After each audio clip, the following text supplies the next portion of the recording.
যে বিভিন্ন টস্কতে বলে যে বিভিন্ন খাল বিল এগুলা এখন মরে যাচ্ছে, তো এগুলা আবার আগের মতো ফিরিয়ে আনতে গেলে এগুলা করতে হবে, খাল খনন করতে হবে।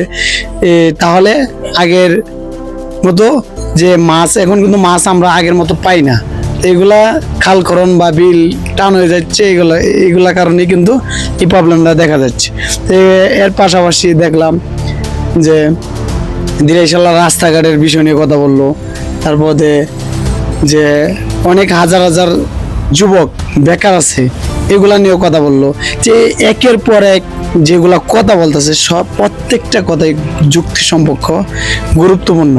এই ক্ষেত্রে আমরা মনে করি ইনশাআল্লাহ আমরা যোগ্য একটা ব্যক্তি পাইছি, সেই হিসাবে আমরা চাই না এভাবে আরো 17 বছরের মতো আরো বিভিন্ন বছর পিছায় থাকি। আর আমরা আর একটা বার দিয়ে দেখি যে শিশির ভাইয়ের হাতে দিরাইশাল্লাহ, আর শিশির ভাই কতটুকু এগিয়ে নিতে পারে। আর একটা বার চান্স দিয়ে দেখি। আর শিশির ভাই তো কখনো আসে নাই, প্রথমবার আইসে, একটা বার দিয়ে দেখি যে শিশির ভাই কতটুকু নিয়ে যেতে পারে। আমরা আশা করি শিশির ভাই শুধু এই দিরাইশাল্লাহ জয়ের মালা ওনারই হয়। আশা করি যে শিশির ভাই আরো বহুত কিছু করতে পারবে। ওকে, আল্লাহ হাফেজ।